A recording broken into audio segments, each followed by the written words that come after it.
Hello there, my dearest disciples! Ako si Sir Dee, ang inyong maestro bihero at kumpanyero, and welcome back to yet another amazing and full of learning episode of Sir Dee Diaries Season 2!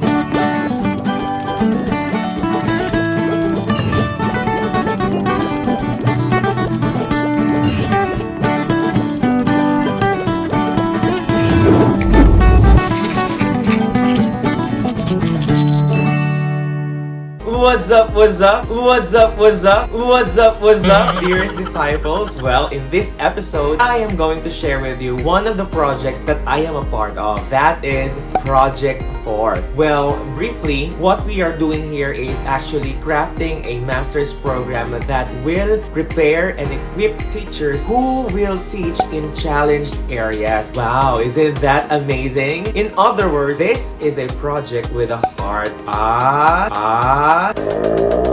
And we are excited because this February, we will have our second Transnational Training of Teachers in Iloilo City! Yes! Now the question is, why is this project so close to our hearts? Well, let's find that out and let's get to know more about this project in this episode. This is 6 Essential Questions, the Project 4th edition. So let's start. Now, we know that teaching in challenged areas is not really an easy task. So our first question is, what motivates our teachers to teach in challenged schools? And to answer this, here are the amazing teachers from DepEd Manila, the counterparts of Centro Escolar University. Roll VTR.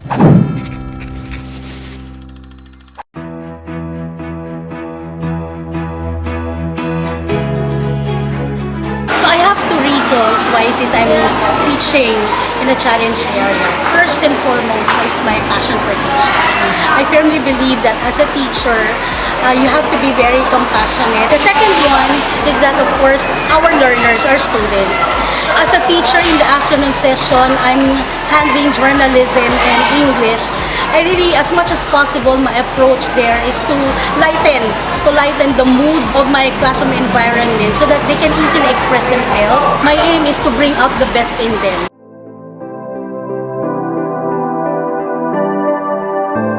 First, the love of children draws me as a teacher to teach regardless of what religion, beliefs, and race they have. My passion, determination, and commitment to teach these children becomes more intense. Secondly, I am more motivated to teach in this kind of school when I see a smile comes over the faces of 6-year-old learners, especially when they can finally read words, phrases, sentences, or even a short stories.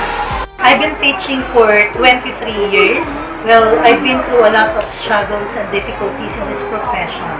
There are instances wherein pupils come to school with nothing at all. No paper, no pen, no books, notebooks. There are also instances wherein pupils come to school only to lie down and sleep the whole period. And then when I ask them, the answer is they are awake the whole night because they are fetching water because that's the only time that water is available in their area. There are pupils who are independent. They are responsible enough to take care of their little brothers and sisters because the parents are both in jail. So those are struggles and hardships that we face in a challenged area. But what motivates me to teach is my commitment that I can be of help to these pupils, that I can do something for them, not only the knowledge but values that they can be productive citizens of this country. All of these struggles for me are bearable and I will be forever grateful that I am a teacher.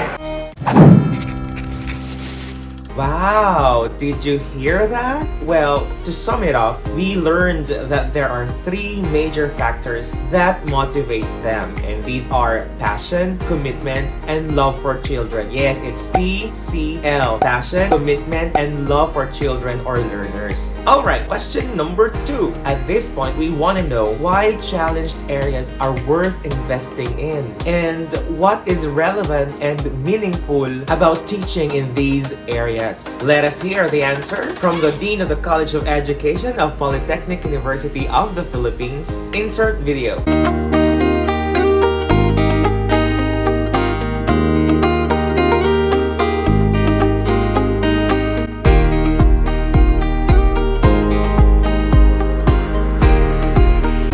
Since we are a state university, it is important that we reach out to these areas where education is not accessible.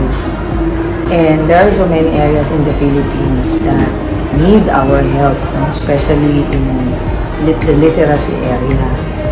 It is worth investing because many of the people would like to help focus only on in the cities. However, there are so many areas in the country. For example, in the mountainous areas, in the fishing areas or coastal areas, where children do not have really the access to education. And if we can reach out to these children, who is of course the hope of our nation, then we will have a better society. Even though it is a very probably simple answer to a very big need. Education is actually a very good equalizer, and therefore if we can reach out to as many people as we can and educate them, then we will have a better world. I love it, love it, love it, love it, love it. I couldn't agree more. Well, according to Ma'am Junie, challenged areas are worth investing in because we believe that education is a good equalizer, and if we reach out to these children and educate them, then we will have a better society and ultimately a better world. Amazing, right? We're now on our third question. We asked our debit teachers from Iloilo, the counterparts of West Visayas State University, this question: what positive elements can they see in the context of challenged areas, and what are the limiting elements in their realities that must be addressed? What are their answers? Let's watch this. Gimbal Central Elementary School has a population of 1,114 learners. Out of the total number, we were able to identify non-readers, slow readers, and non-numerates. As challenge area, the positive elements that we have are the following: the willingness of the learners to undergo remedial reading program, the availability of remedial materials to be used by the remedial teacher, the acceptance of the parents that their children need to undergo remedial reading. But there are also limiting elements such as lack of follow-up at home, lack of interest of learners to undergo remedial reading, absenteeism. Learners don't have motivation to go to school because of their problem, and they are sometimes left behind, and they are being bullied by their peers. Poor exposure to reading materials because of poverty, health condition of the learners. This include learners who suffer from any illness, socioeconomic status of the family, and lastly, educational attainment of parents. Parents who are not able to go to school or even spend elementary years as catalysts of education. An educator needs to have the passion to teach young minds, to mold them as an individual with the right direction to fulfill their dreams in the future. Iloilo National High School is a provincial high school in Iloilo City. It offers quality education to poor, deserving students of the province of Iloilo. However, it is considered as a school in a challenged area because of the students' poor attendance, disruptive or dysfunctional families, and low educational attainment of parents. Despite all these, there are still positive elements that I can see in this area. First, the stakeholders are ready to extend support whenever needed. Second, the teachers are committed, passionate, and have a love for teaching. Finally, the students themselves are positive elements in this area because in the INHS experience, they respond to their teachers' love and care. However, these positive elements have limiting elements in their realities that need to be addressed. For example, there is a need for the stakeholders to have a project team that will organize, draft project plans for the students and the school, strengthen communication lines, and monitor project implementation. Another limiting feature is the difficulty of handling students who are victims of failed parenting. All these somewhat impact on the students' determination to finish secondary schooling. I am very privileged to have seen and felt these elements that could be the major variables to mold quality graduates and productive citizens in this part of the country. Thank you so much for those wonderful answers, my dear teachers from DepEd Iloilo. Indeed, there are positive and limiting elements when we teach in challenged areas. But what I really like, and I believe it's worth highlighting, is their attitude towards these limiting elements. They are still optimistic and are willing to give their best efforts just to teach in these challenged areas. Now, that's phenomenal. No wonder this project is really a project with a heart, right? Question number 4. Reflecting on the profile of the teacher for challenged areas, we want to know which 2 non-negotiable competencies must be developed and why? Well, that is a very interesting question. Here are the faculty of University of St. LaSalle Bacolod to answer this question. The University of St. LaSalle faculty members were tasked to identify 2 non-negotiable competencies that must be developed among teachers teaching challenge areas. To answer this question, we went to the challenge areas and interviewed alternative learning system mobile teachers, and their responses are the answers to this question. Bilang isa ka mobile teacher, siguro ang sagid sa pinaka-importante nga butang isang pagkilala sa imo nga mga estudyante kay dira nagasugod ang paggugma kay ang passion mo sa teaching. So, kinanglan amo na nga naga-community mapping kami, gakadto kami sa mga barangay-barangay, gasulod sa community para makilala namon kung sino pang mga wala na ka-eskwela. At the same time, maistorya namon ang ilang mga ginikanan. Then, lain-lain ng mga estudyante ang amon handle, no? So, nag-anda kami anay sa functional literacy test para mabalaan ng ilang mga ihibalo na kagang ila balang recognition of prior learning kung ano na ila nabalaan, pag may kaagi na sa training, para mas makilala pag sila namon kag kung ano pagid ang mahatag namon para madugang ang ilang ihibalo. Lang isa ka mobile teacher sa indigenous people, we came from different places, and of course dahil man ilang culture dito as indigenous people, at ako may ara kami nga kultura nga amon, so that is why I have to accept no kung ano ang ilang kultura kag dapat mabalaan Sa piyak sa mga kabudlayan nga amon din nga naagyan. So for example, ako sa isa ka community nga kung magtigululan may gawas ang or nagalapaw sa overflow. Tapos ang isa pagit is ang mga alagyan. So amo na siya ngamon nga mga problema.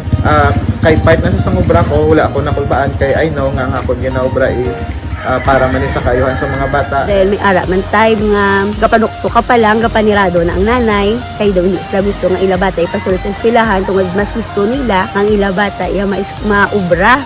Positibo gid kami, pag willing gid kami nga mag-encourage ang kabata. Ang mga budget kung sa diin nga ma-provide na montani ang mga manami nga mga sa isang materials nga pang-edukasyon sa mga kabataan para makabalo sila sa ilang mga leksyon, nagahalin mismo sa amon nga mga bulsa para mahatag lang namon ang amon nga best sa field sang education.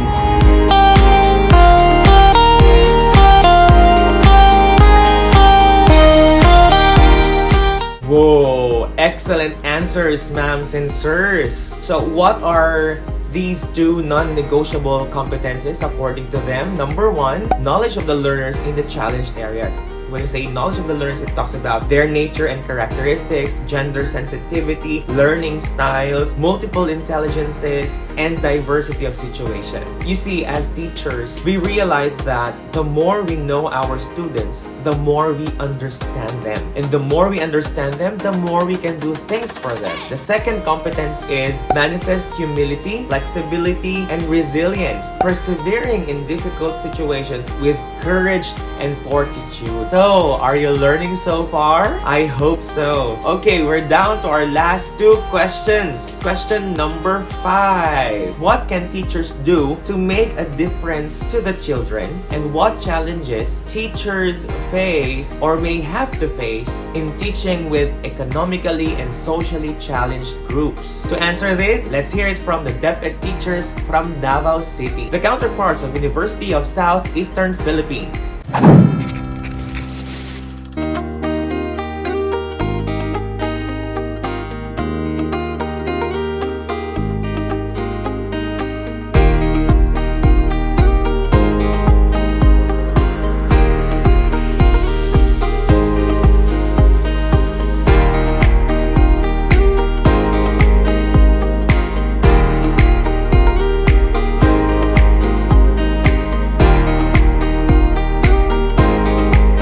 During my college years, our teachers would often tell and remind us to be mad, and like MAD. That is to make a difference as we go out to the world and teach. I can make a difference to my students by teaching them not just the competencies stated in the curriculum guide, but also skills that will make them value their education, because this is the key for them to survive in the modern world. It's the only thing that cannot be stolen from them. In addition, I can also make a difference in their lives by making them discover their hidden potentials, because our students have potentials that need to be honed. They are considered to be the gem of this community, and it is the responsibility of us teachers to make them shine bright like a diamond.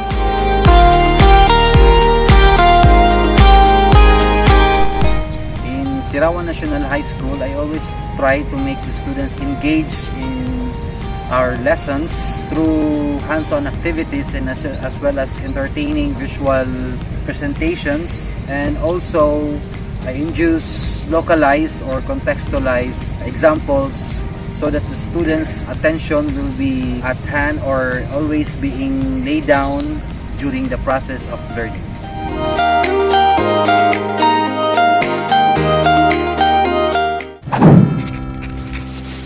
Clap, clap, clap for those answers. Here we learned that we make a difference in the lives of the children if, number one, we teach them using contextualized and localized teaching and learning materials. Number two, we teach them the skills they need to survive in the modern world. And number three, we discover their hidden potentials and do our duty as teachers to make them shine bright like diamonds. Whoa, shine bright like a diamond?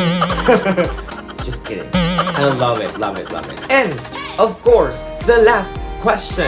Question number 6. What is the mental image on the possibilities and horizons of children teach within their challenged context? Another interesting question, right? And to answer this question in a wider perspective, my dear friends, let us watch this video prepared by Simeo Inotech.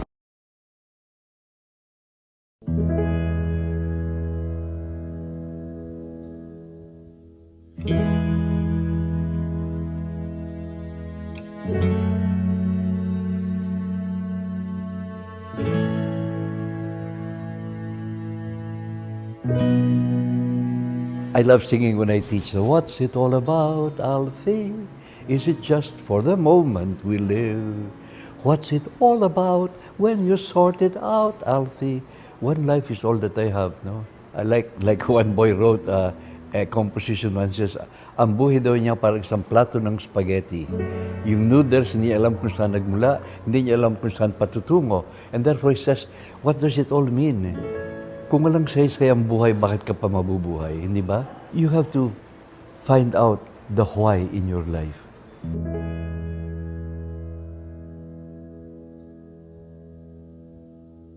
For me, passion is loving every bit of what you're doing for yourself and for others.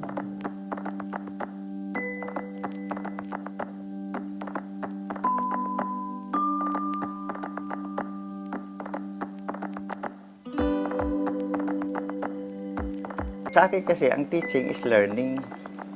So, pag nagtuturo ka, mapipilitan ka mag-aral. No? So, pag nag-aral ka, mas natututo ka sa iyong profesyon. No?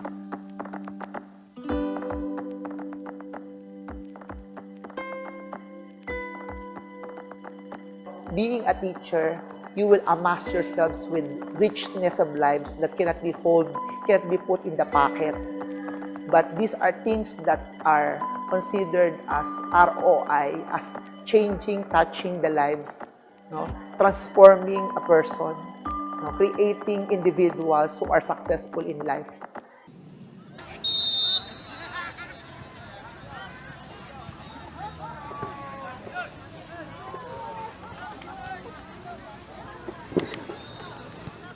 Throughout the day, pagod ka, kasama mo yung mga bata, tinuturuan mo sila, sumakit man yung ulo mo, or umitim man yung balat mo, at the end of the day, masaya ako.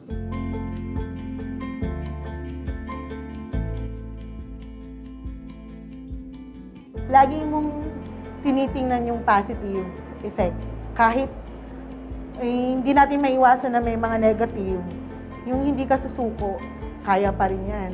Dadaan din yan, bukas iba naman yung mangyayari.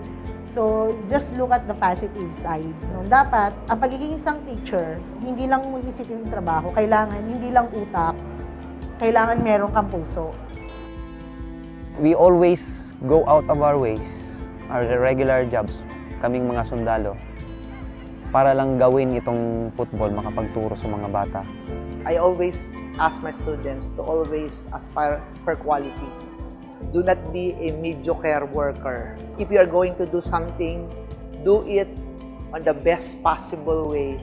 We should always be doing our best all the time. If you're really a teacher at heart, there's always passion that keeps burning. Kung magturo ka, maging expert ka. Hindi pwedeng gradable, hindi pwedeng average. Excellent ka talaga. Otherwise, you have no business teaching. If you feel that you no longer have the passion, we should not allow these poor kids suffer in our side, in our classroom. Dapat, kailangan isipin mo na lang kaya mo ito ginagawa kasi gusto mo at gusto mo makatulong, hindi dahil gusto mo lang kumita. If your reason for teaching is because wala ka ng ibang mapasukan, what kind of a teacher will you be, no? What kind of a teacher will you be? The sooner it's over, the better it is, no? Because the most important question you can ask in life is, bakit ko ginagawa ito? You lose your why, you lose your way. Love your calling with passion. It is the meaning of your life. And I said, wow, that sums up really.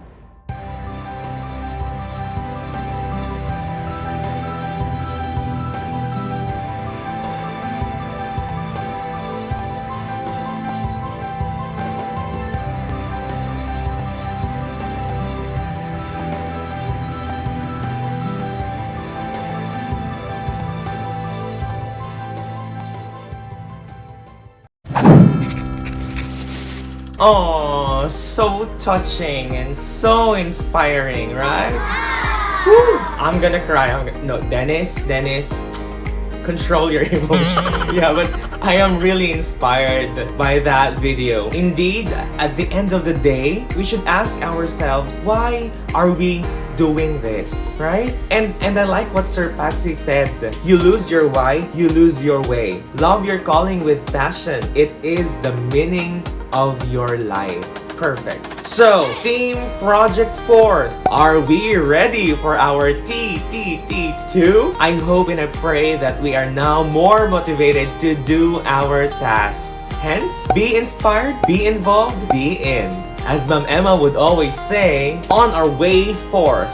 So, there you have it, and I hope you enjoyed this episode of Sir Dee Diaries. Again, I'm Sir Dee, your maestro viajero and compañero, and to God be the glory. Bye! Go for Project Forth.